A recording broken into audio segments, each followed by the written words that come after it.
Hello and welcome to a brand new episode of Internet Friends, the episode where we start punching fascists in the face. About time. We're recording this episode a week late because all three of us collectively had the weirdest weeks possible, which we were discussing in the pre-show. We don't need to rehash it. As you can see, I am still living out of boxes because I haven't been able to unpack yet. I thought that was just your bookshelves. I got the important stuff out. I got the Simpsons stuff out. That's what's important. Yeah. So my grandpa gave me this. It's an original from the 90s. Oh, that's nice. He was a hoarder.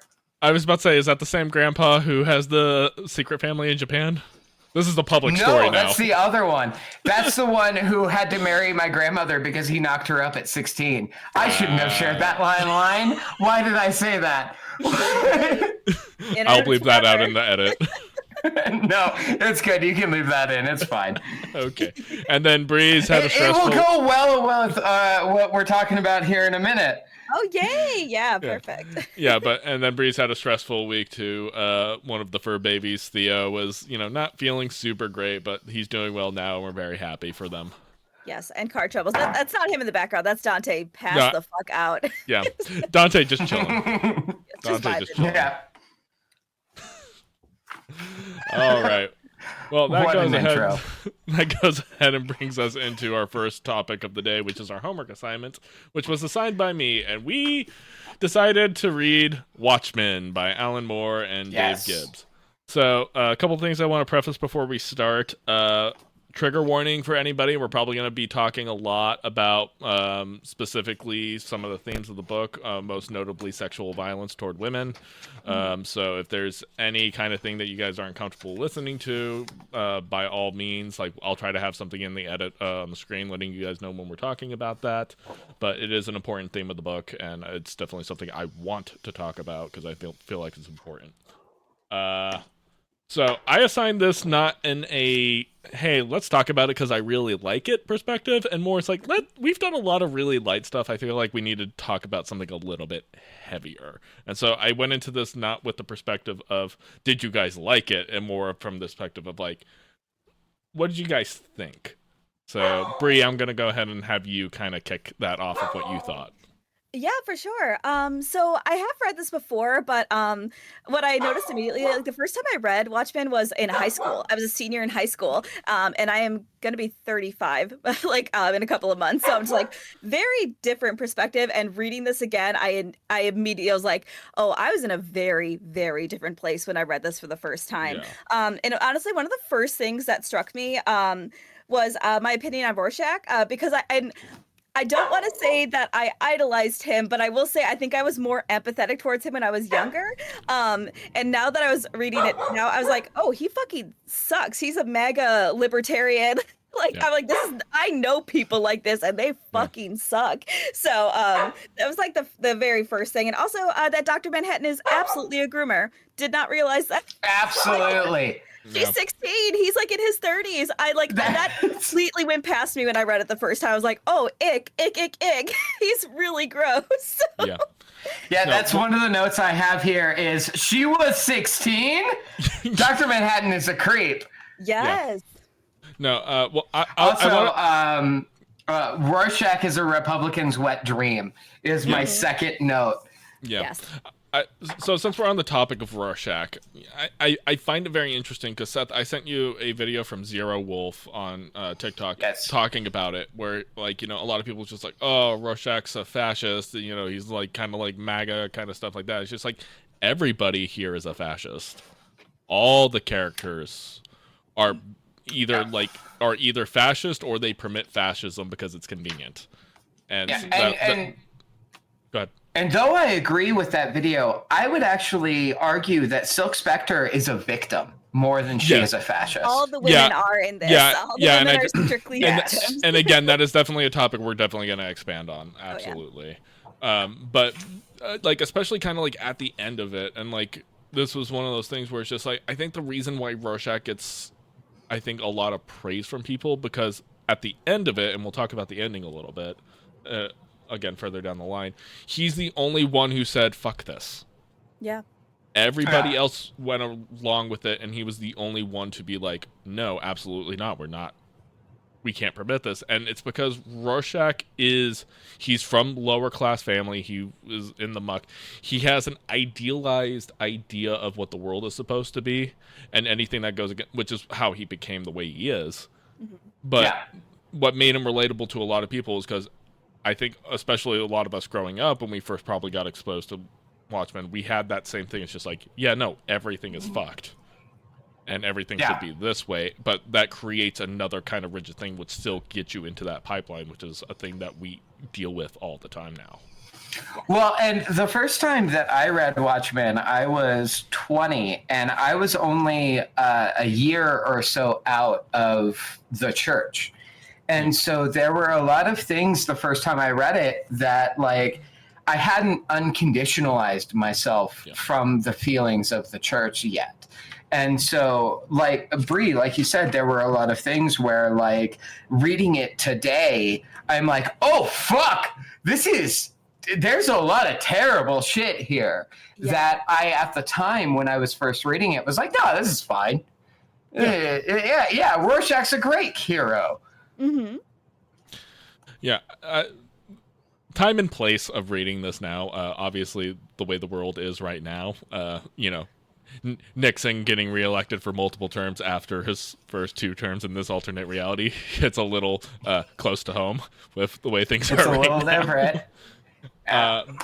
It does remind you, it's like, yeah, these issues aren't new. These are things that we've always been dealing with. Mm-hmm. And kind of like, again, going back to like all the characters kind of suck for the most part for different reasons.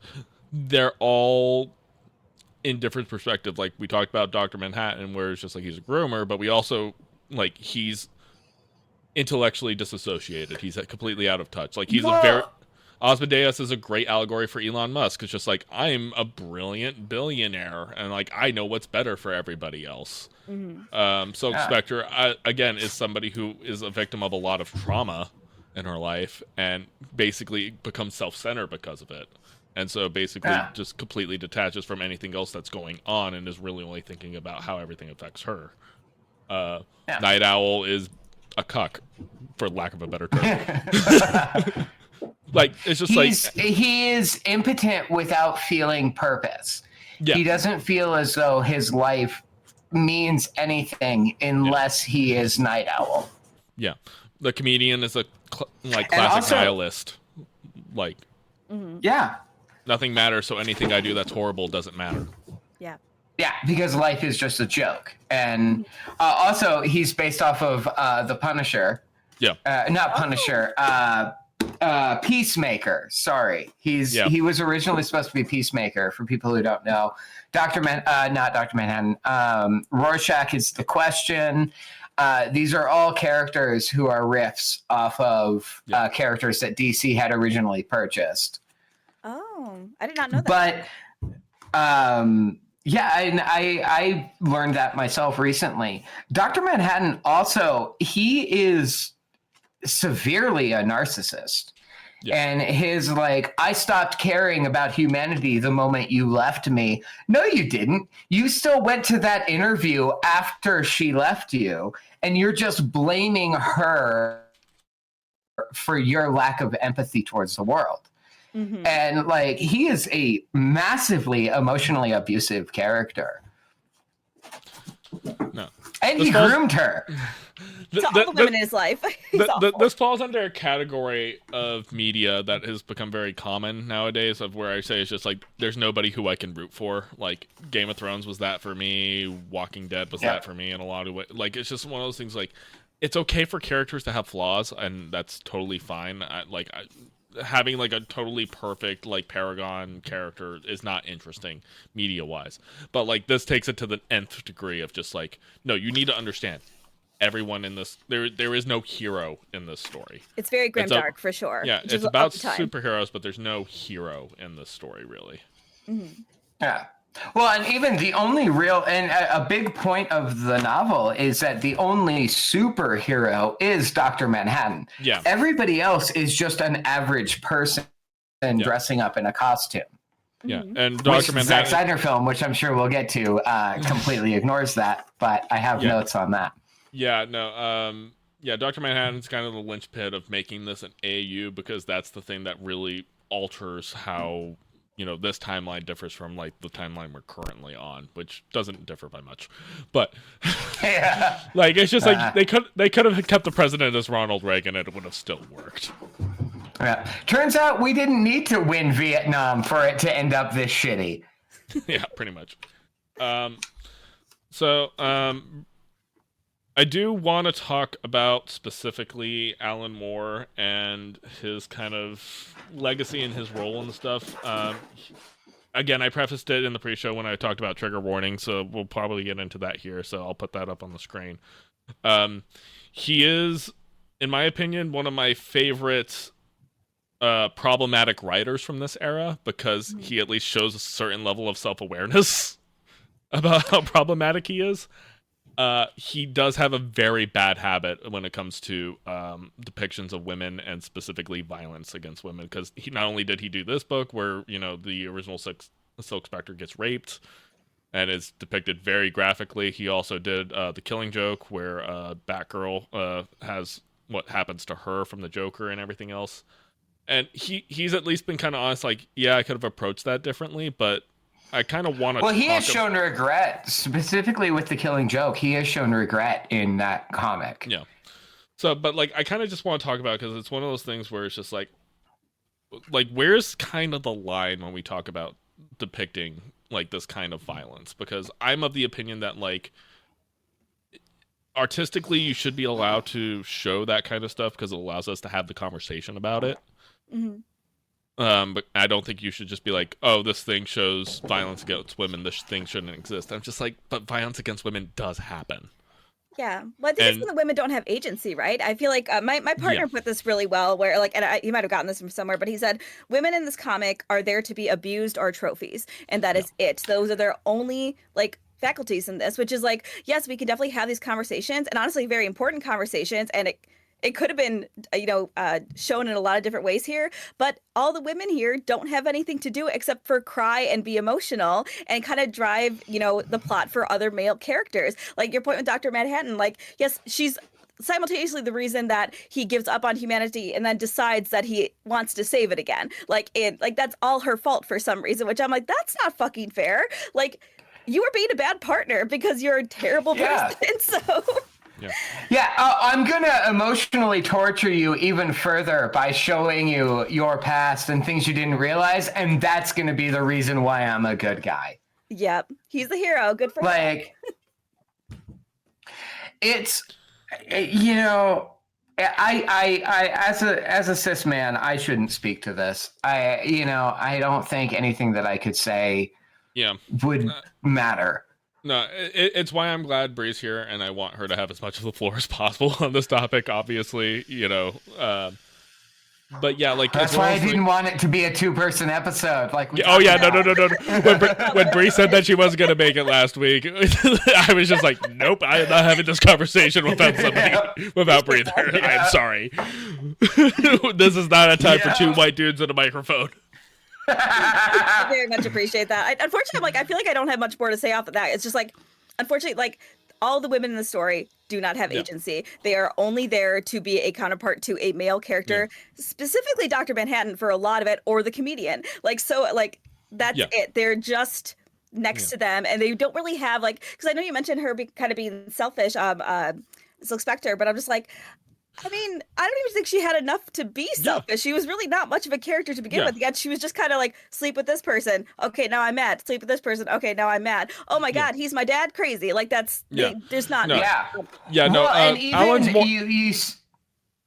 even you see when, like, she goes along with Night Owl, it's just to appease him. It's not something she actually wants to do. Yeah.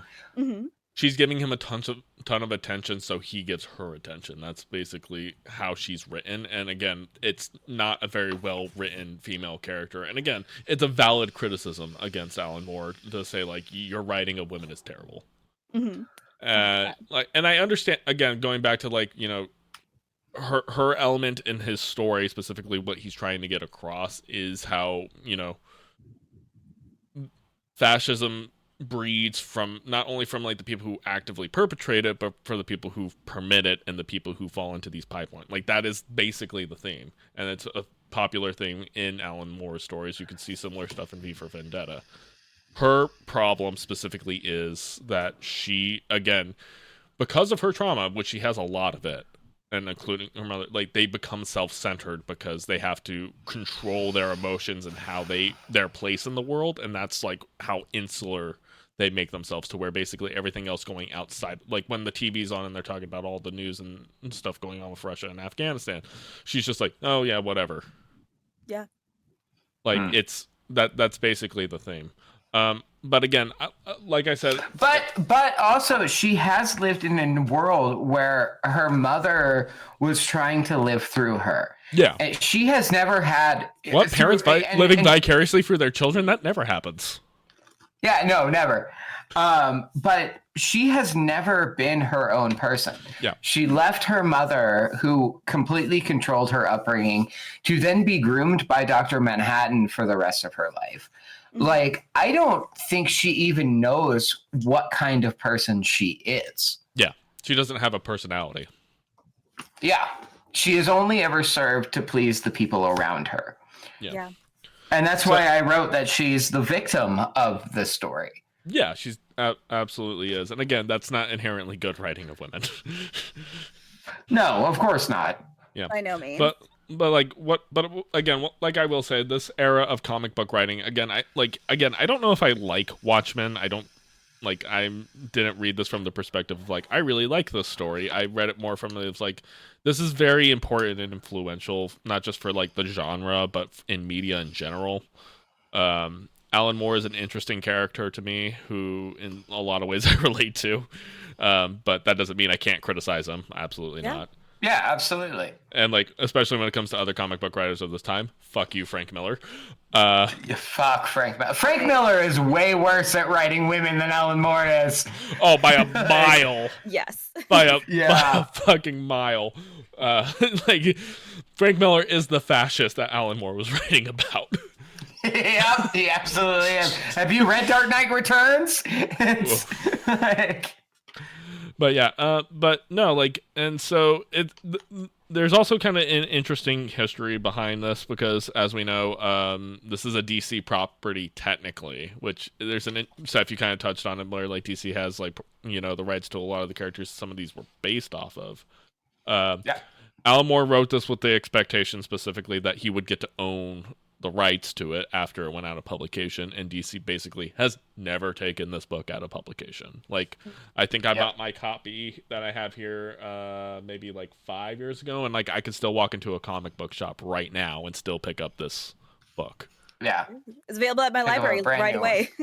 Yeah, like it's one of those things where like Alan Moore legitimately got screwed by the comic books industry, and like he's more or less shunned it now. Seth, you joked about like his novel that's going to ruin like end the world.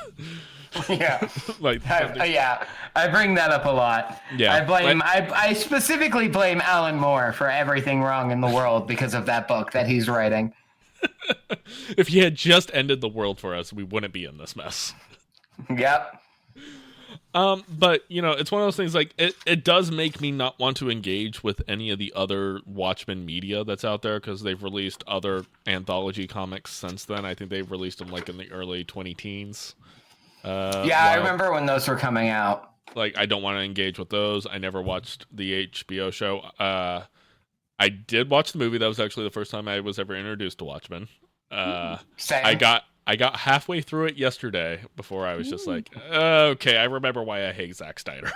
Oh, I have notes because I watched the whole thing, and every note boils down to... I'm excited. I did not watch it, I will say, but I have favorable opinions about it. Yeah, basically every note I have comes down to, I hate Zack Snyder. He fundamentally didn't understand the text. Fuck this movie. This adaptation sucks.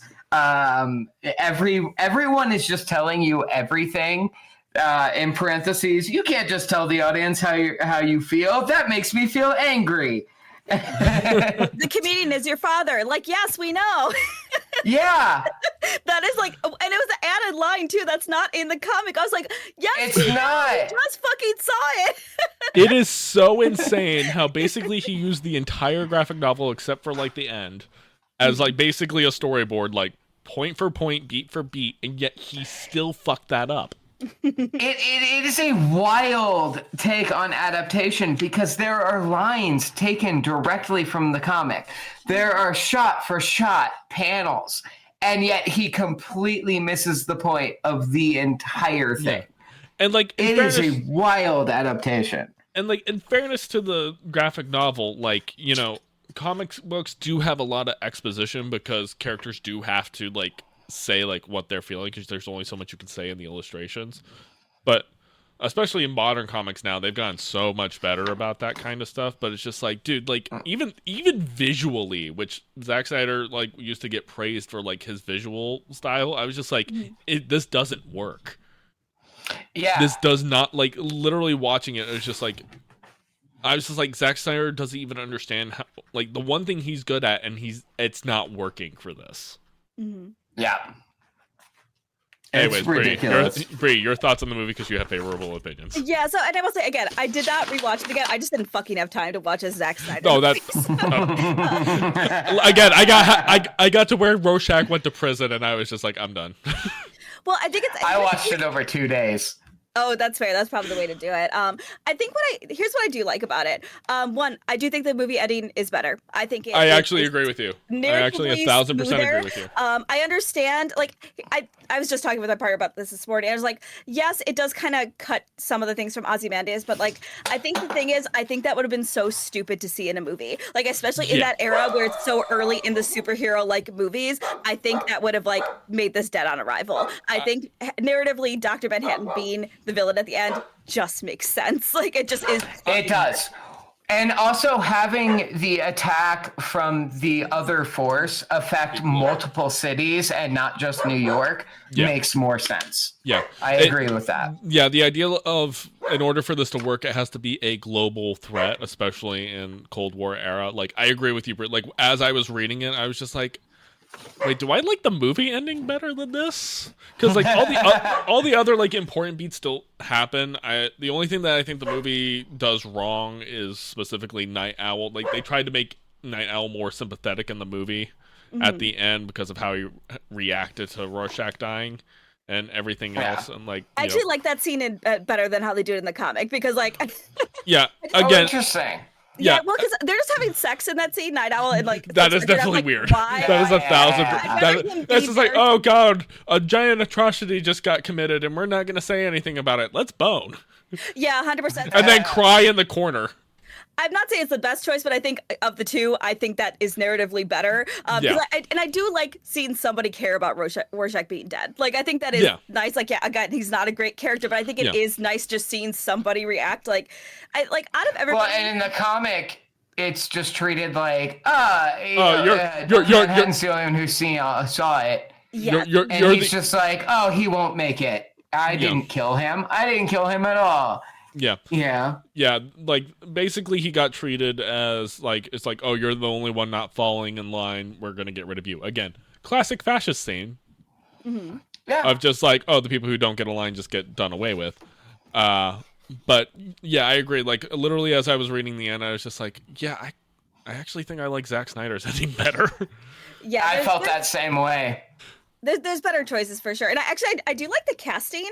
For that's one note. The one good note I have is that the casting is good. Super good. So he adds. Unfortunately, he makes that character kind of likable in a not likable way because he just plays the character so fucking well. Especially the death scene, like that has way more emotional weight in the movie, I think. And again, adding Night Owl to that scene, it just makes it hit a lot harder. And what I kind of like about the movie, I think, is just that I think when comic book nerds, which are sometimes the worst kind of fucking people, I feel like anytime that they like say they're like, oh, well, if you make a comic book movie, just do it panel for panel. And that's what we want. I'm like, no, it isn't. No, it fucking isn't. You think you want that. You think you want that. Yeah. This is such a good example of that. I was like, because honestly, a lot of the scenes that are absolutely panel for panel, like the attention to detail there is really, really good. It was fun to see that like on screen. Does it work as a movie in general? Maybe not, but like I just think it's that interesting adaptation in that sense because this is what everybody says they want, and yet it kind of doesn't. Yeah. Yeah, I wish they had at least gotten again a better writer than Zack Snyder to like do it, and like again, I think Zack Snyder's my internet's going out. Yeah, no, I'm just gonna talk over you, but Zack Snyder's visual style again. I actually have to go use the bathroom real quick, so please continue to talk. Okay, sounds good. Yeah, no, as I was saying, Zack Snyder's visual style I think just doesn't work for this, and like he does have a visual style. He knows how to set up a good shot. Like he knows how to work a camera. I will give him credit for days for that. I'll wait for Seth to get back before we talk about some of his other work because I feel like this also leads into like the conversations about the Snyder Cut. I've never seen any of those movies.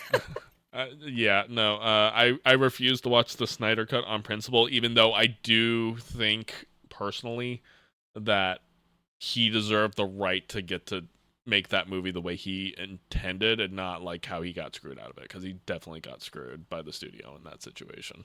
Oh, I don't doubt it for a second, but yeah, I'll still never watch it, so probably. Yeah, no, I don't watch it on principle because it's of just screw DC and Warner Brothers for everything that they've done to the genre. And Gal Gadot, fuck her most of all. She fucking sucks, which is such a bummer because I liked her at the time, but that's before obviously I knew more about her history. yeah, like the Zionism and everything else that goes along with it. That she's still holding on strong to. She has not changed her stance one fucking bit on that. I mean, she was an IDF soldier. So. Yeah, I was about to say she's conditioned from being in the Israeli military, and they do make people have to be in the military in Israel, so it's just like again, that's want to talk about more fascist shit. Yup. Oh my goodness. Just want to make it very clear to everybody, being critical of Israel does not make you an anti-Semite. 110 fucking %. Like, let's use our critical thinking skills. Yep. So. It's just like, hey, you guys are in this situation because of fascism, and now you're doing fascist bullshit. Correct. Hey, genocide is genocide, man. That's it's just like, that's what it is. Oh, hey, you guys were victim of one of the worst genocides in the world. Why are you guys trying to one up it? 100% in real fucking time. Like, be so for real. So, I like when we first started the show. I made the stance it's like we're not a political show, and that's completely gone out the window. Oh god, it's only gonna get worse, especially with everything going on. Fuck Gal Gadot. I'm back. Did you have headphones on the whole time? I did, yeah. So he knows. It's like he's caught up on the entire conversation. We don't need to have anything else go on. So she premiered a pro-Israeli film while the genocide was happening in Hollywood. Like, fuck her. Fuck her so much. Not much. Also, having seen the Snyder Cut, it is better than Joss Whedon's. You can see how those three movies work together. The bar is very low. Fuck no. The bar is very low. Yeah. No, the bar is super low. And those three movies, Man of Steel, Batman vs. Superman, and the Zack Snyder Justice League cut, they work together as a piece. They are not good. No. And like, a lot of Watchmen, the comic, is Alan Moore taking the idea of superheroes, putting them in a real world, and then pushing them to their logical extreme to criticize people who view superheroes the exact way that Zack Snyder views superheroes. Yeah. And those three movies are exactly the thing that Watchmen was made to criticize. Yeah. 100%. And he has this weird problem of constantly putting, Jesus, imagery. Like he did that with Man of Steel, so much. He did that with Batman v Superman. He did this a lot with Dr. Manhattan, and that was just constantly basically hamming up as he is a god amongst humans thing. It's just you're missing the point. Absolutely, he is. You're focusing on the wrong detail and what makes the story important. Again, after reading this, I'm not gonna say like I love Watchmen. As a matter of fact, if somebody came up to me and was like, "Oh man, I love Watchmen," it's like, don't explain that to me. Explain it. Yeah, this is definitely one of those things because my last note that I wrote was, "I love this book." I really enjoyed reading it because I see what it is trying to do, right. The criticisms and everything. But this is like Fight Club, where if I say I like that movie, listen to me for a second. Don't judge me based off the fact that I like it. You know, you know. Yeah, no, it is definitely in that category of things like a Fight Club or American Psycho or like any other kind of film bro, like other kinds of media where it's just like, yes, those things are good. Do you think they're good for the right reasons? Like we need to unpack that because like when you say you love Watchmen, I know like you're coming at it from the critical understanding of what Alan Moore and Dave Gibbs' intent was and like what the story they were trying to tell, not from your interpretation of it. Yeah, not from superheroes are badass and we should let that fascism. Yeah, and what a lot of those other pieces of media get wrong, and it's not necessarily the fault of the media itself, but it's the fault of the audience of just like they attach themselves to the wrong things. Fight Club is a great example, Seth. Of just like, oh yeah, Tyler Durden, just like first rule about Fight Club is just like Project Man. It's just like you're missing the fucking point. They push themselves to such a logical extreme to where they are causing more harm than they're actually solving. 100%. Absolutely. So, I'm glad you guys enjoyed it. I'm glad that we did get a little extra week so we could, get through the entire... It's for a graphic novel, it is a very dense book. Can I mention one more thing? Because I'm interested how you guys feel about this. When I first read this, I hated all of the Black Freighter stuff. Did you guys like the inclusion of the Black Freighter and or the articles in between? I have I skimmed through a lot of the in between articles. Like I maybe paid more attention to the few at the front, but then when we got further in the book, I started kind of just like, yeah, okay, I get the point. And then the Black Freighter stuff is like, it was fine. It more or less kind of let me like kind of get a cadence for like what the exposition was, but was not like, it didn't break it for me. Yeah, the articles, I found myself, as the graphic novel went on, kind of becoming annoyed with them because at first they were providing very valuable information. And then toward context, yeah. Yeah, and then at the end, I'm like I'm thinking about like the Ozymandias interview where I'm like, he's just saying all of the stuff we learned in the last chapter. Yeah. And it's just like, hey, let's establish how out of touch and like just like of annoying rich asshole he is.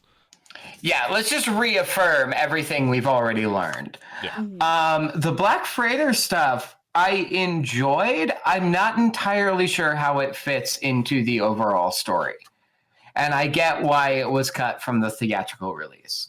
Yeah. I was so grateful it was. Because honestly, I'm like, Aaron and I had a very similar experience. I skimmed probably the last third of this book because I was just like, I know how this ends. If we could just wrap this up, that would be literally, I didn't know if I was gonna finish reading it before the last Saturday because like it was like I was still like maybe like 2/3 of the way in. And it's just like so. Like, I literally the night before I just like I went through everything, make sure like I had everything refreshed in my head. I did finish it at like 1:00 in the morning, and then 2:00 in the morning is when you texted saying that we needed to postpone the show. Literally, I rushed to finish it.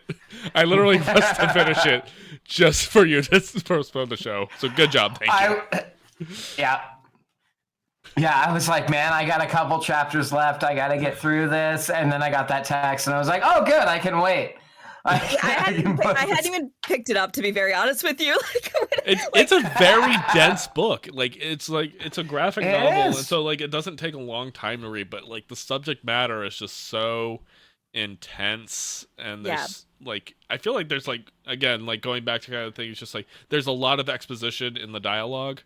Because again, you have to kind of do that with a graphic novel because it's just like you can only show so much emotion and like flow through panels.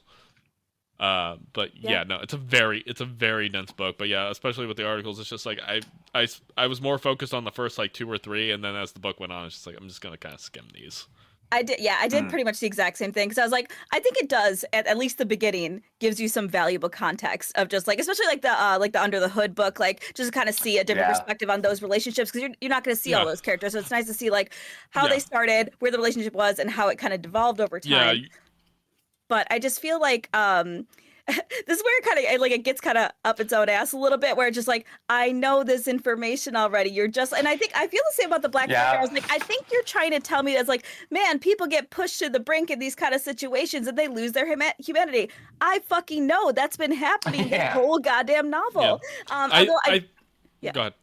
I was just gonna say, what I do like is that I do like the relationship between the person reading the comic and the newsstand person, and especially for them to like give him his cap at some point, and then to kind of realize they have the same name, and then for them to die like kind of holding each other. Like I do like it, as sad as it is, I do like the development of that relationship. I don't know if I needed the Black Freighter storyline to have that. So I will say it would probably be a much different experience if you were reading this as it was releasing in like different segments, as opposed to like doing like a whole read of the entire novel. I think that would have very much changed the dynamic because like again, all the like articles and like segments are all toward the end of the book and they give important context. When you're trying to read through this entire thing, it makes it exponentially more dense. Yes. And I feel like, and again, the Black Freighter stuff would like, again, creates a cadence and makes you kind of like pay attention to like what's being said and what's being thing. But when you're trying to just like, come on, I need to get through this, it's a different dynamic. Yeah. No, and that was the thought I definitely had was like, what was it like reading this month to month? Right. And like experiencing it the way it was intended to be experienced instead of like, because there was one night I sat and I read like 5 or 6 chapters in one go. Yeah. And like, that's not how it's intended to be read. Nope. You would be waiting monthly or even like once every 2 months to like get a comic back in the day. And like, that's what the comic book reading experience used to be. It wasn't that you can buy an omnibus or a like trade paperback of like a complete arc or anything else like that, because like it's one of those things where it's just like I don't have many. Well, I have a lot of single issue comics, but those were from like 15 years ago now. But like most of my stuff are trade paperbacks or trades that I've collected over the years. I still have the stuff that you guys bought me like 10 years ago. Like I have American Vampire that Brie got me a while back. Seth, I think I still have. Did you give me The Dark Knight Returns, or was that one I bought myself? Maybe. I remember you and I at Comic-Con, and I may be the one who got you American Vampire because we met at Max Brooks. Because that's Scott Snyder. We had a gift exchange, didn't we? So, and I think we did a gift exchange like when we did Nerd Out. She got me American Vampire, Sandman, and I think she also got me Superman Red Sun. And then I got you Spider-Man Blue and something else. I forgot what I sent Brie. I know I sent her something. I know Brie sent me Animal Man at one point. Yeah. Oh, I love Animal Man. Yeah. Speak. One of you got me Daredevil Yellow, which I did. I think I got. Reread. I got you Spider-Man Blue and Daredevil Yellow because those were like really kind of good ones, and like you and me had like talked a lot about those comics back. And I was the Marvel guy back in the day. This is before MCU was like at their stride. Yeah. Better. It's fine. Just kidding. Almost did. No, hey, Daredevil Yellow is great until the Fantastic Four show up. Oh yeah, that's that. Welcome to Marvel. No, it was funny. One of the things that, because I was just thinking about Sandman, and we were talking about problematic writers. My next door neighbor, I was over at his place, and like he again is one of those people who is just like, if you had met him, he's me and him are same guy, different font. For the most part. Okay. He also rides a motorcycle. He has a bunch of comics. He loves Mass Effect and Star Wars stuff. So like, you know, we get along really, really well. He has like all of the like omnibuses of Sandman, and he was just like talking about, it's just like, dude, it really sucks because I love Sandman so much, and Neil Gaiman's a piece of shit. And I'm just like, I'm really glad to hear this from you, bud. Yes. Yep. So happy to hear that. It's one of those things where it's just like, I know the things that I like are problematic in certain ways. Are you? Was that? Oh no, okay, you're on the right page. Cool, we're good. All right, you're good. Last couple things I have to say about Watchmen is that Dr. Manhattan, after he left that universe, canonically is responsible for the New 52 in the DC universe. Oh fuck, I forgot about that. Yeah. Yeah, canonically, the end of the New 52 was them like going up against Dr. Manhattan and him like correcting the universe that he fucked with. Wow, I didn't know DC, that at why do all. you suck? I know, right? On every fucking level. Like, the comics suck, the movies. Like, they used to have the best animation, and now that sucks. Yeah, they fucked that up. Let's take The Long Halloween, a graphic novel that has an incredible ending, and just ruin it. Hey, what if Bruce Timm got a hold of the Killing Joke, and we make Batgirl have a sexual relationship with Batman before we start anything else of the Killing Joke story? Oh, I forgot about that. I was just like, it's already problematic as shit. Why did you make it worse? Yeah. I the older I get, the more I hate Bruce Timm. The second thing. Again, going back to writers being problematic and not self-aware. Mm-hmm. Yeah. The second thing has nothing to do with the Watchmen comic at all. But I was gifted my copy on my 20th birthday by my girlfriend at the time because it was her favorite graphic novel. And I had completely forgotten that she wrote in a bunch of stuff in the comic to make it feel as though we were reading it together. And so that was a fun experience to go through and remember that relationship actually meant something to me at one point in my life. Yeah, you turn a page and all of a sudden there's a liner note being like, oh, you need to pay attention to this panel. And oh, that's kind of sweet though. Yeah. You probably should have went to your local library or pirated it instead. Yeah. I should have just bought it off Amazon and been like, no, I don't need that copy. I forgot. It's been sitting on my shelf for years. Remember, Alan Moore would support you pirating this novel, not paying money for it. Absolutely, he would. Oh, God. Yeah. So that was a fun little stroll down memory lane. It was like a little jump scare every time I turned the page and be like, oh, here's a note from an ex. I'm noticing that a lot of our assignments have been making Seth think about his ex a lot. He was thinking about it when we were doing unpacking. Now he was thinking about it when he done Watchmen. Like, Seth, are you okay? Therapy session now. How's it going? I am not okay. Just so we're clear. Never. From 13 to 33 have just been a shit show. You never should have sold the car. I know. That fucking car. God, it's where everything went wrong. Address. That was the true sign of the downturn. That's what put us on this timeline. Good job, Seth. Yeah, it wasn't Harambe at all.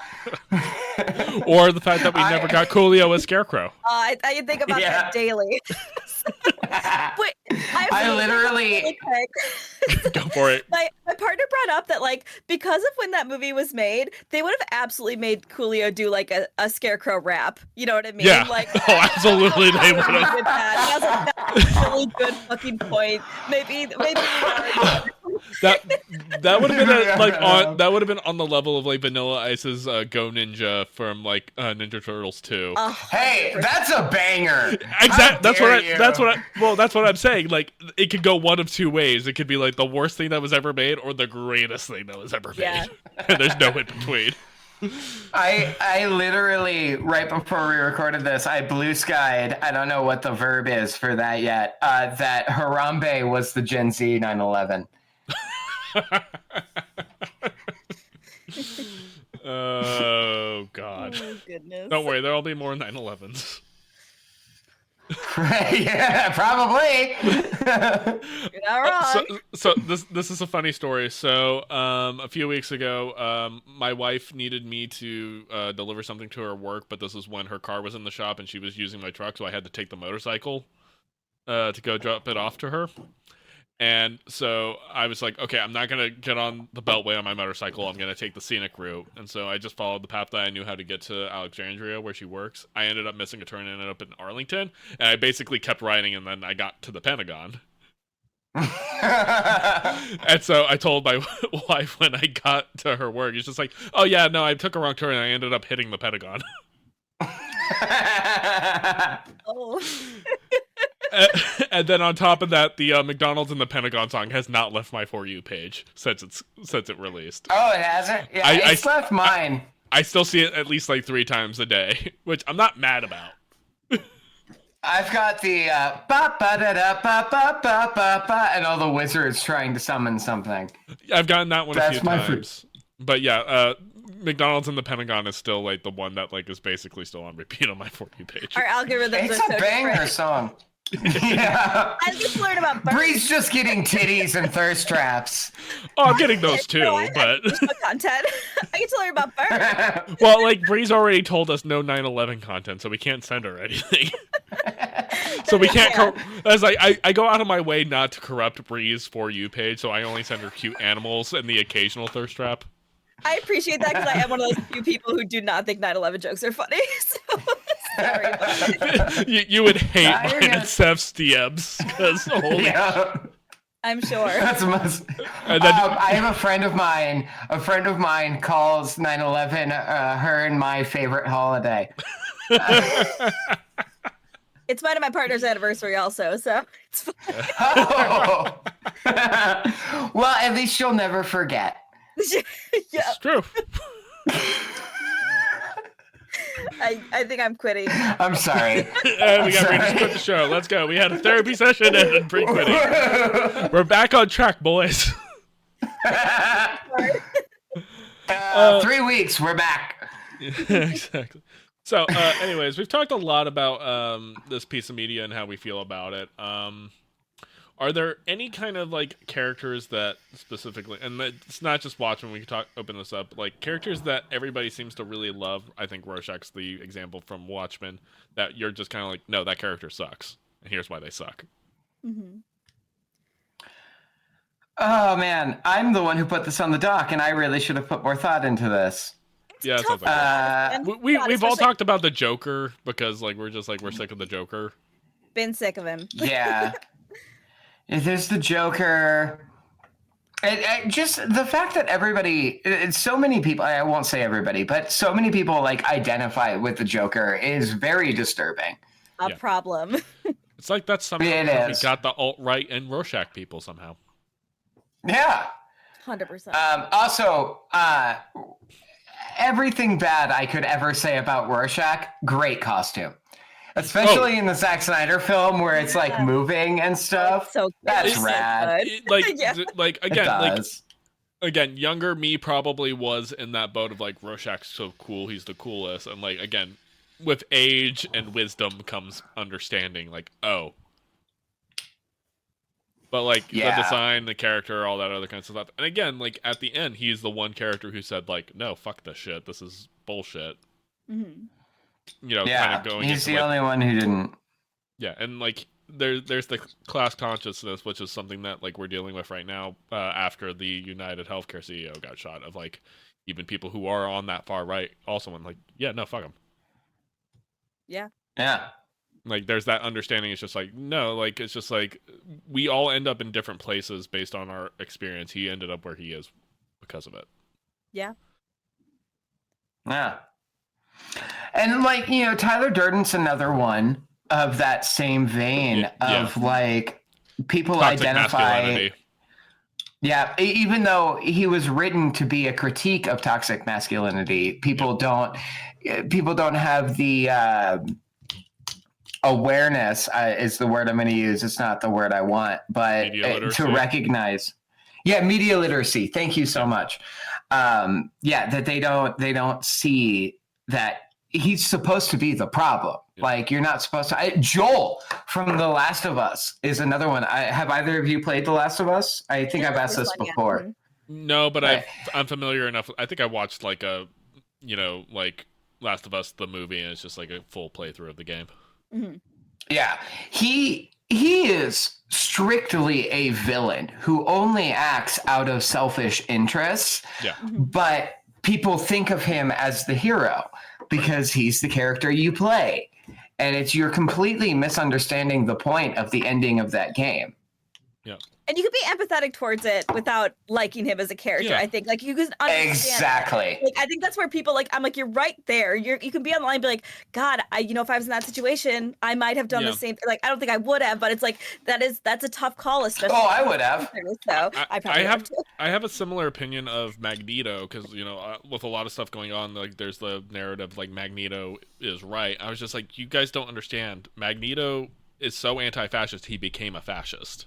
Mm-hmm. Yeah, like that is his character. Like literally all it's the things that like yes, he's reacting to his own trauma and the things that were done poorly to him, and he is genuinely caring about his own people and his own community, but he's doing it in a way that is also committing a genocide. Yes. Yeah, it's that Broad City joke of you're so woke you've gone back around to being problematic. Horseshoe theory. Just straight up horseshoe theory. And like that's actually one of the things I thought about with like Rorschach. It was just kind of like you go so far right you end up going left, and like leftists do that all the time too, where they go so far left that they end up being on the right at some point. Especially white leftists.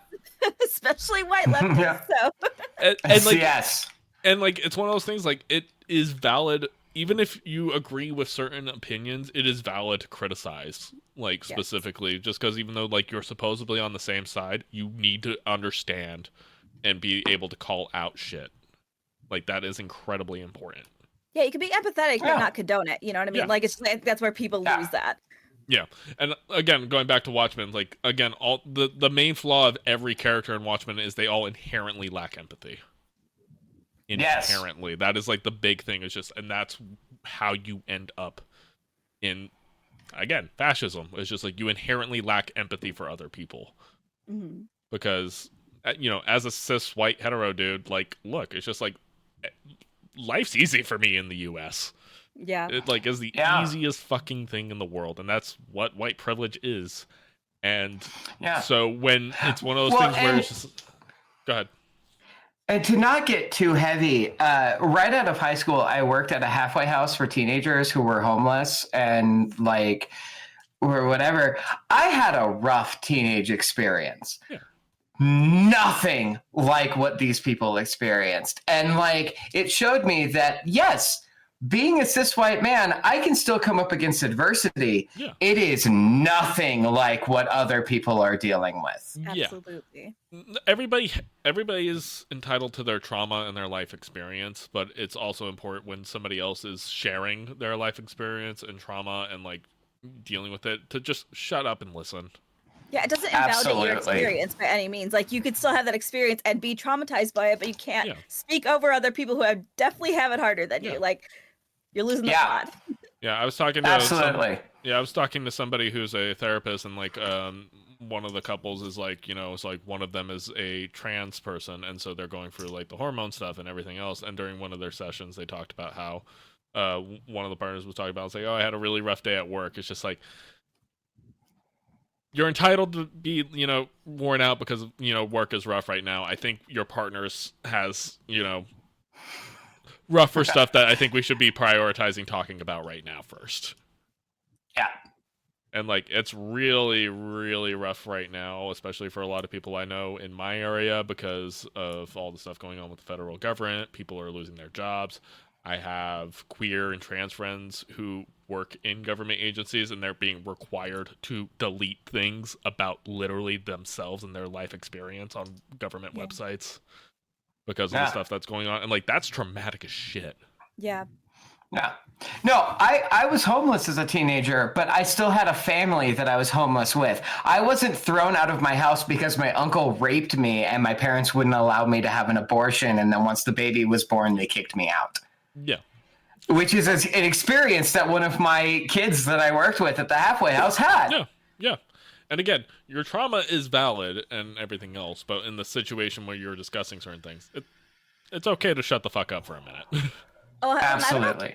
if either of you have heard about this, but there's been unfortunately a huge uptick of women's only gyms, and those gyms I've heard of this. specifically excluding trans people and non-binary people. And I feel like this echoes this very much, where it's just like, by including these people, you're not invalidating that women have struggles. We're all fucking aware of that. I unfortunately, I'm like myself included, most women I know, if not all women I know, have been sexually assaulted at some point. Yeah. So it's just like, yes, we absolutely deserve to have a safe space, but it is so fucking weird, I think, to be like, to climb up that ladder ourselves and then pull it out from everyone else. Like, it's just like trans women and trans people, non-binary people deserve a space in our space. And again, I feel like so many women, cis women, are taking it as a attack on their experience. They're like, oh, well, they don't know what it's like to have XYZ. Doesn't fucking matter. They have it so hard in so many different ways, and that doesn't make our struggles any less. They deserve a spot at our table, and we need to make space at that table. So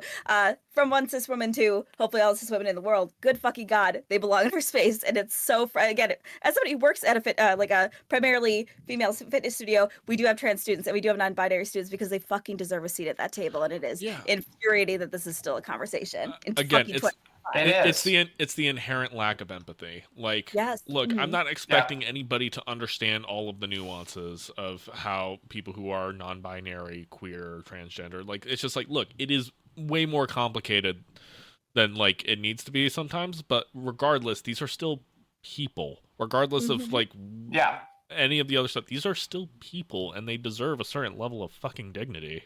Yes. It costs nothing to treat a person with respect. Yeah. And I don't get it when people are just so disrespectful for somebody that they don't even know. Yeah. Because that person doesn't match, again, whatever your ideal like view of society and the world should be. And like, nobody has my life experience, and I don't expect everybody's life experience to be exactly like mine. It's inherently wrong. Well, and it's Aaron, you sent me a video a little while ago about how fascism is it's an idealized thing before it is a like political thing. Yeah, and before you were a fascist, you were an asshole. Brennan Lee Mosley. Yeah. Exactly. And how like fascism exists within this world of black and white, and how anything that is against the thing that you already exist, regardless of how good it is for the world, it is bad because it goes against what you believe. Yeah. And that is what we find in modern day Christianity. Like, anything that is against what Christians believe is an attack on Christianity, even if it is a positive for the people who are not Christian. Right. Which makes absolutely no sense when you consider the actual teachings of Jesus. Exactly. Yep.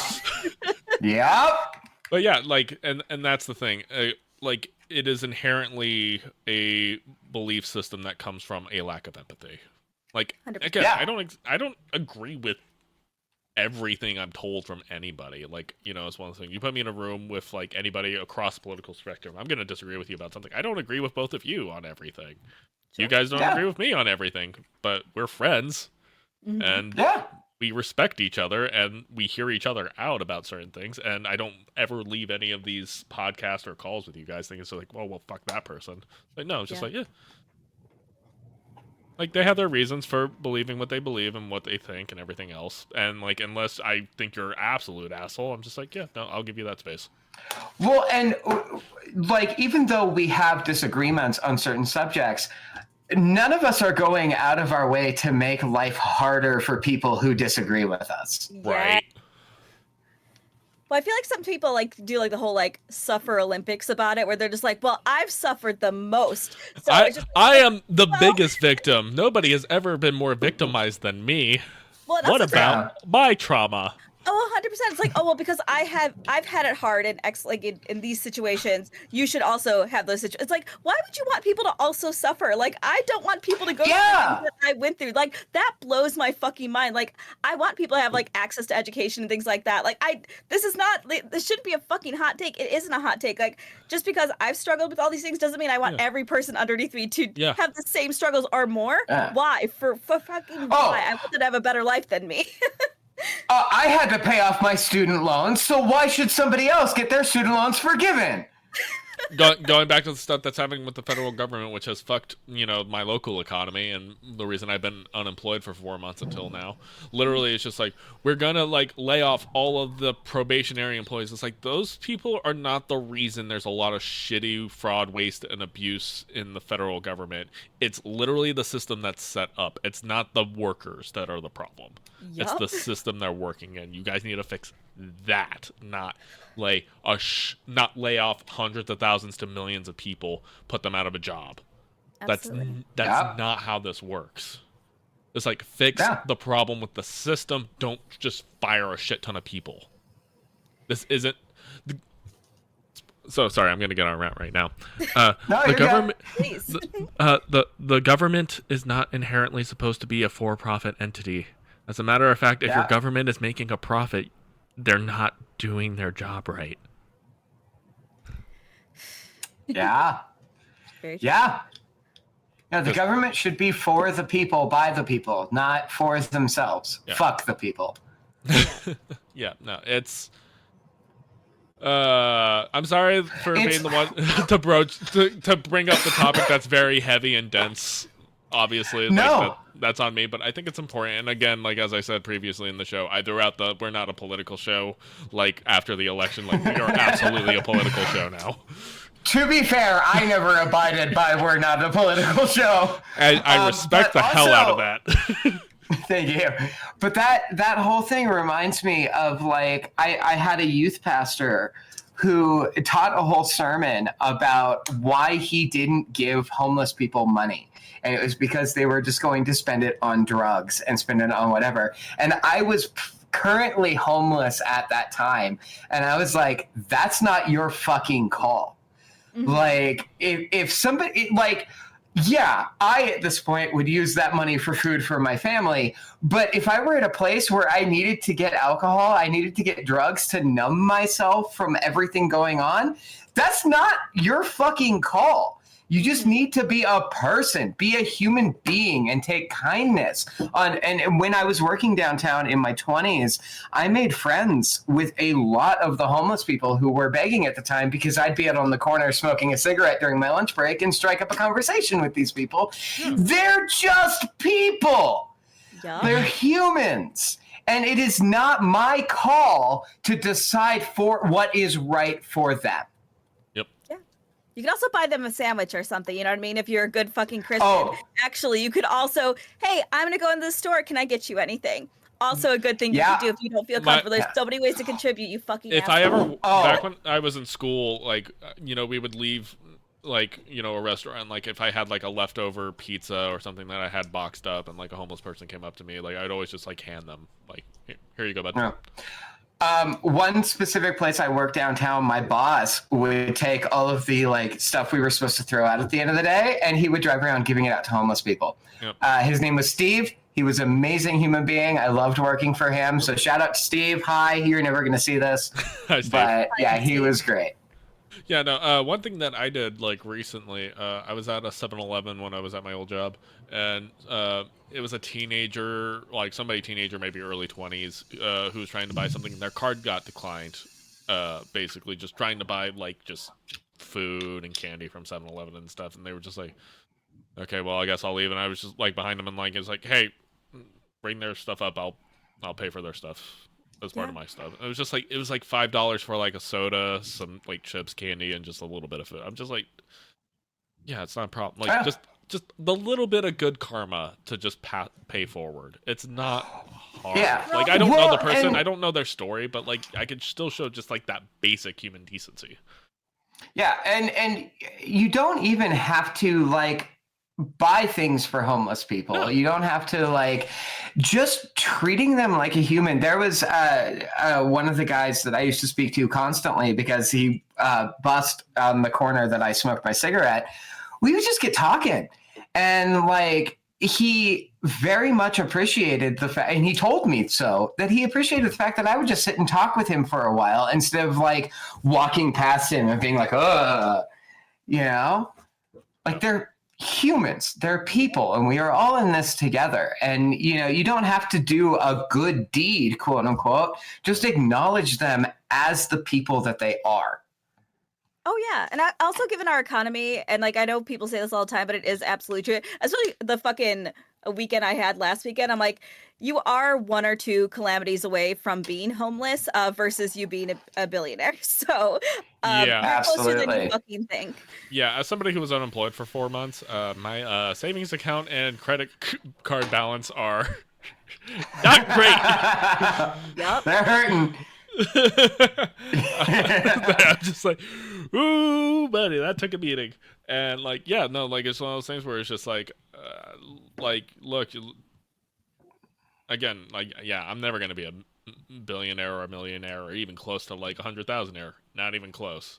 Hmm. Like, the game is rigged against us. Correct. Regardless. It is. And the few success stories that are out there, it's just like that's one in a billion, literally. Like the rags to riches story does not happen, and even if it does happen, there was something going on behind the scenes to make it happen.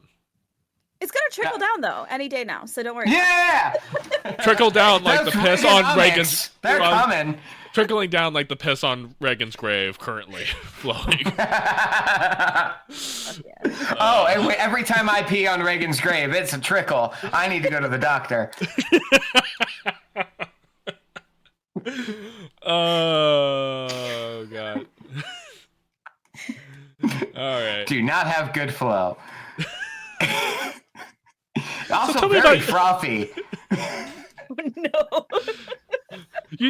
Seth, you need to go while Medicaid is still a thing. Yeah, while I still have it, I gotta get in. Well, we're at just past an hour. Do we want to cover anything else on the doc, or we think we're good to kind of wrap up What tonight? was on the doc?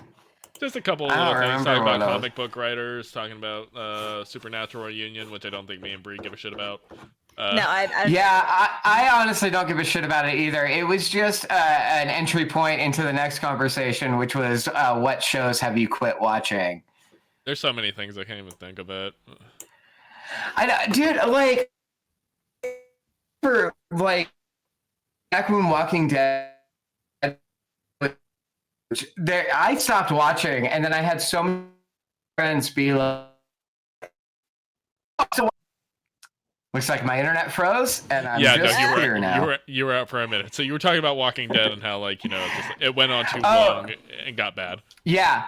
No, I had a lot of friends, because I stopped watching. I had a lot of friends be like, dude, let me talk to you about The Walking Dead. It sucks so much. And I'm like, why are you still Are you watching? still watching? I didn't really Just- see the watch past like season 2. Like I fell off Yeah. really early. It got bad really quickly. I was like, It, 'cause I it could was see articles after about it. I Yeah, was like, after is Alex Breaking still- Bad ended, because they were both kind of like coming out around the same time early. Mm-hmm. Like it was people who got used to watching Breaking Bad around the same time slot, like kind of tried to stick with it, and it just petered out so hard.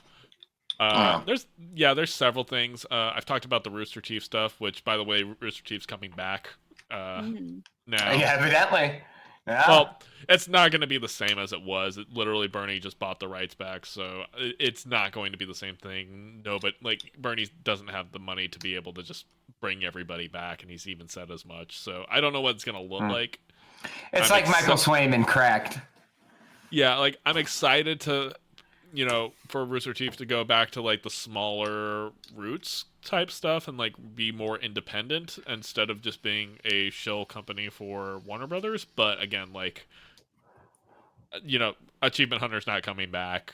A bunch of the old people aren't coming back. It's not going to be the same. So don't get too hyped for it. And there is also, I don't know how you both feel, but I know personally when something goes away, I'm specifically thinking of Attack of the Show. And then like one or two people work really hard to keep that idea alive and they keep coming back to it. I'm like, dude, just move on. Yep. Just move on. Yeah.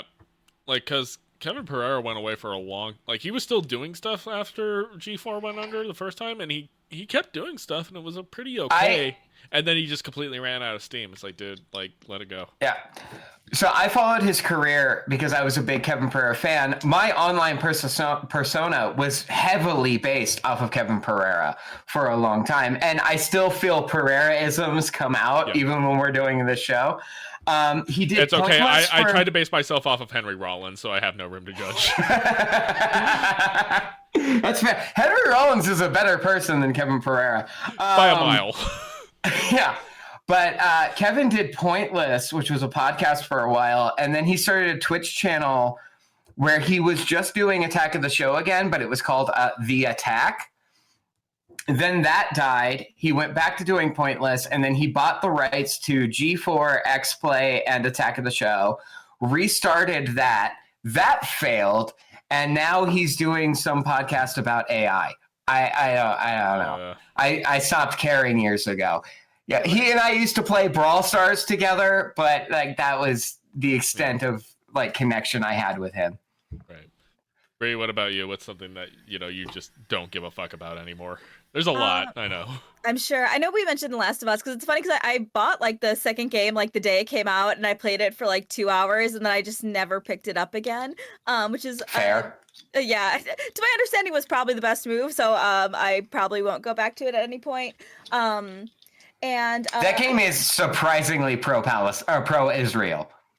I've learned that recently. I was like, okay, well, good that I stopped when I did. Apparently, because the first game is so when I was good, so.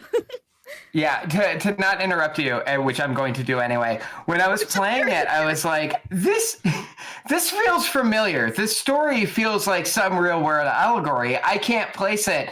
And then the genocide started happening, and I was like, oh shit, that game's about Israel and Palestine. Oh yeah. Fuck. Yeah, no, playing Mass Effect 3, especially when you get to the section about like the GIF and the Quarians specifically in their civil war, it's just like, oh yeah, so this definitely has nothing to do with war in the Middle East whatsoever, and what's going on with Israel Palestine. And like, there's literally a section where like you go through like the GIF's like mainframe, and they show like the history of like what actually happened during like the war, and it's just like the Koreans are just like, that's not the stories we were told. Like, yeah, no shit. Yup, it's called propaganda. Yeah, but please, I'm sorry I interrupted. Okay. I just thought that you're like, not to interrupt you, which I'm currently doing. Typical white man. Typical white man. Yeah. Well, actually, it's fine. I don't know if anybody watched. This was popular many years ago, but the show You, like the whole stalking show. God. Super fucking good season 1. To be very honest with you, I liked season 1 a lot. It got okay in season 2, absolutely fucking jumped the shark in season 3, and I can't believe it's still going. I was like, who the fuck is still going? This? Yes, I think the last fucking season is it should have really only been one season, because season 1 is actually I still like, I haven't watched it in a while, but season 1 was really fucking good. Season 2 again, okay, but yeah, season 3 got ridiculous, and I'm just like, this is what happened. Like, you really had an interesting kind of creepy concept here, and it was just a bummer, because yeah, like, again, it's good, and I love that main actor. He seems super fun, just like all the stuff he does on social media, but yeah, I don't know. Those are the only ones I can really think of right off the bat. I did want to mention really quick, because we were talking about characters that you hate that everyone loves. And I mentioned this before, and this is very general, but like, I don't understand the appeal of Doctor Who, and I never will. I've watched so many different variations of Doctor Who, and I just don't get it. You're hurting Seth's feelings. All three of them. I get it. Well, watch Blink or whatever that fucking episode is with Angels. Like, I still don't get it. Like, I've seen so many iterations of the Doctor. I don't get it. In your defense, it's very hard for me to go back and watch any Doctor Who, even the stuff I did like. Mm-hmm. It is a schlocky sci-fi show. The problem with Blink is that Blink breaks with a lot of traditions of the show, and if you watch that and expect the show to be that, you're going to be disappointed. Yeah. I love pretty much everything from Christopher Eccleston through the first half of Matt Smith. That's where I fell off. Yeah. That being said, there are some really bad episodes in the David Tennant era. There are just some terrible episodes. And you just kind of have to accept it. At this point, it is a BBC quality show. So, like, it's, and like, going to your point about like it breaks conventions with the show is designed not to have convention. Like, they can do whatever. It's literally, do whatever you want, nothing matters. You can break every rule, every law of physics. Like, it doesn't matter. And that's honestly why I stopped watching the show. It's because they got to a point where for a minute, for a hot fucking second, they actually cared about timeline and lore, and then they just threw it all out the window, and that's when I stopped Moffat giving a started shit writing. as well. Yep, and then Moffat started writing. So I feign hurt when you say that, Brie, but I get it.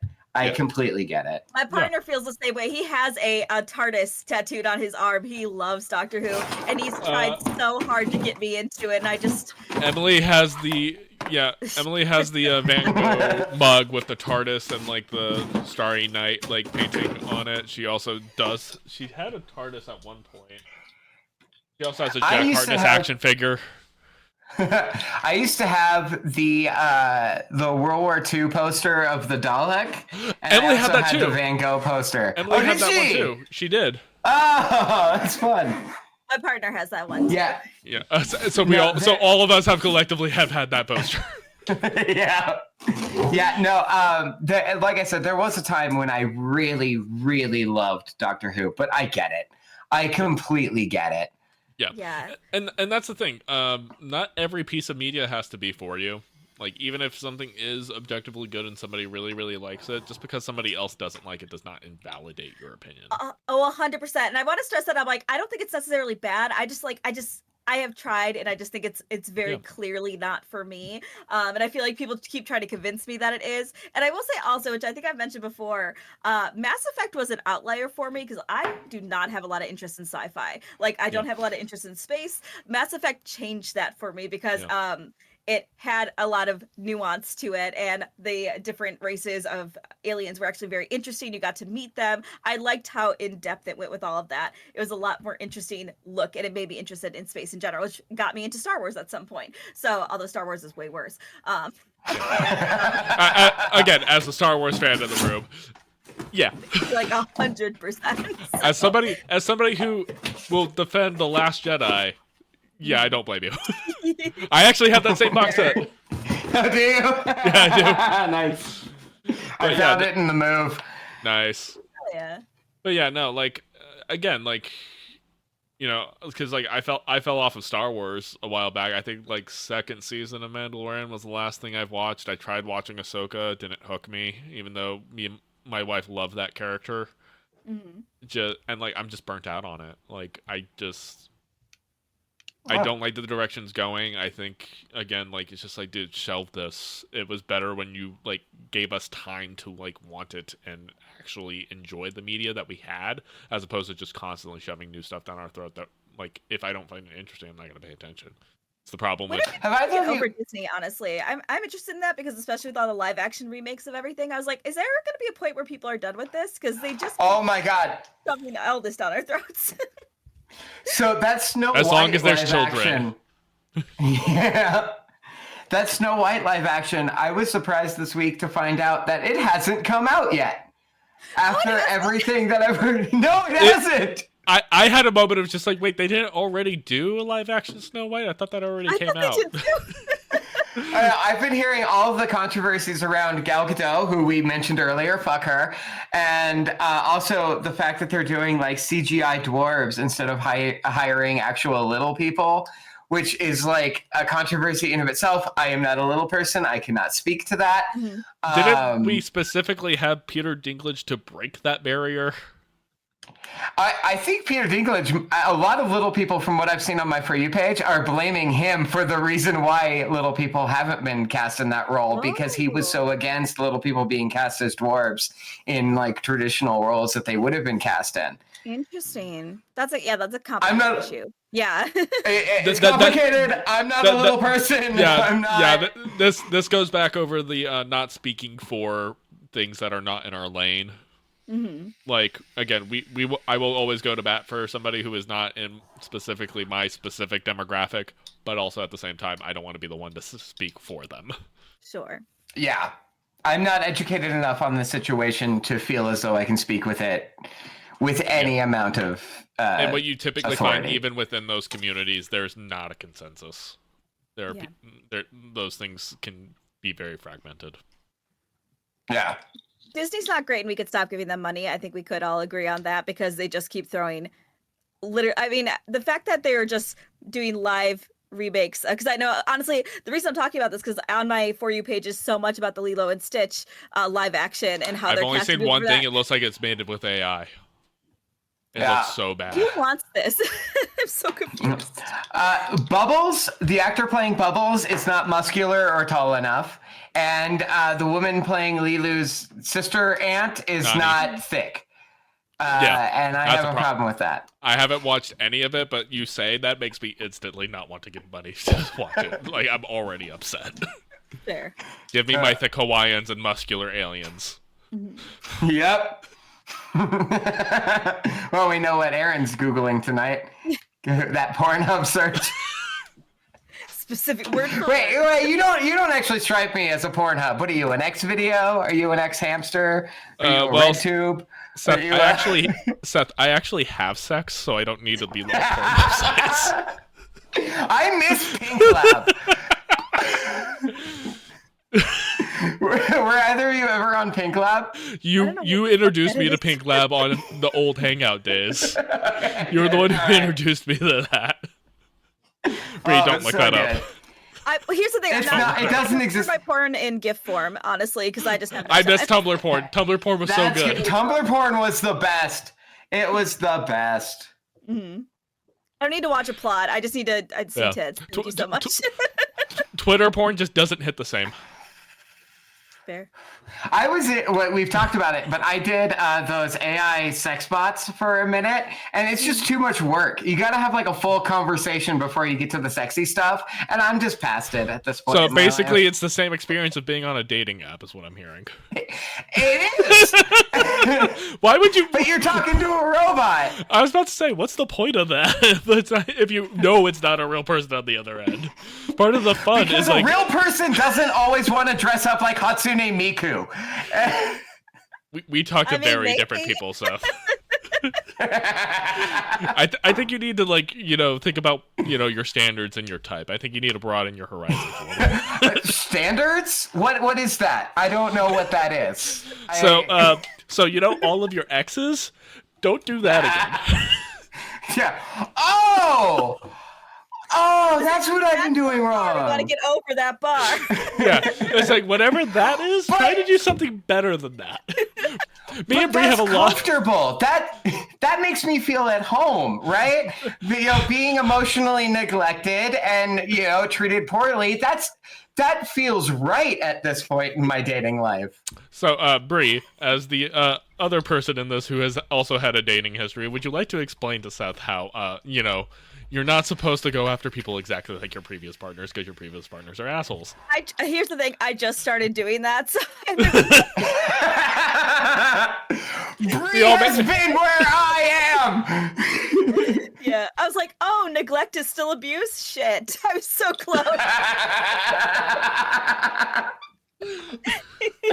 I'm just going to go back to sleeping with married women. It was easier and less complicated. Was it? Surprisingly, yeah.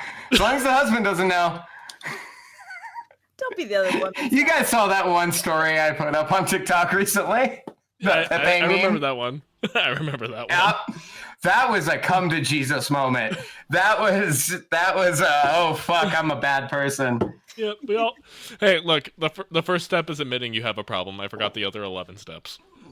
I know come to God is one of them, which is why I have a problem with AA. But hey, we've talked about this before. Everything becomes a cult at some point. Yep. All right. All right. Brie, what's our homework? Yes. So I have options. My first one is because, here's the thing, I've been avoiding it for forever, but I'm concerned that both of you have seen it already. Did you guys both watch Arcane Season 2 already? I did, but I'll rewatch it. I have not. Oh, good. Okay. Yeah, because honestly, I'm at the point where I keep running into media where they're talking about it, and I can't avoid anything anymore. Like my so For You page was crowded with it, so I had to watch it as it was coming out. So, but yeah, I've seen it, but I'm more than happy to rewatch it. Okay, yeah, let's do Arcane Season 2. Woo-hoo. I'll reach out to Megan, see if she wants to come back for that one. Love to have her so I'll hit her up, see if she wants to be guest host for next time. Let's do it. Cool. Sounds good. Anyways, that is our show today. Sorry for such the heavy conversation, but again, we live in the same dystopian hellscape, and it's important for us to rail against it, even if it is a bunch of white people sitting on a podcast. I think it's important. Take care of each other. We're good white people, though. We're not like them. They not like us. Look at our blue bracelets. Yeah, I'm not going to broach that one. Anyways, I am TCK Media Productions on most platforms. You have the Raccoon-a-Loon herself, Brie, over there. You can find her occasionally, especially on her podcast, Game Birds. I think you guys have been on hiatus for a while. We'll be back in April. We will be back in April. Okay, cool. So keep an eye out from that. It's a great show. They talk about indie games and sometimes not indie games, but it's always a good time. You have that Seth23, who now makes money off of TikTok, so go watch his stuff. Yeah, a very tiny little bit. I got my first payout a couple weeks ago, and it was nice. Yep. Nice. So, yeah, make sure you watch all of the videos, specifically that are over a minute long, because apparently that's how fucking TikTok monetizes shit, which makes no sense. I got a notification today that was like, make $20 on your videos if it gets 25,000 views. I will unfollow you the moment that you start posting stuff from TikTok Shop. I'm gonna make that a hard rule, just so you know. What if it's that grenade pocket pussy that's been floating around? I stand by my original statement. Anyways, this has been Internet Friends. We appreciate everybody tuning in, and we'll see you guys next time. Bye!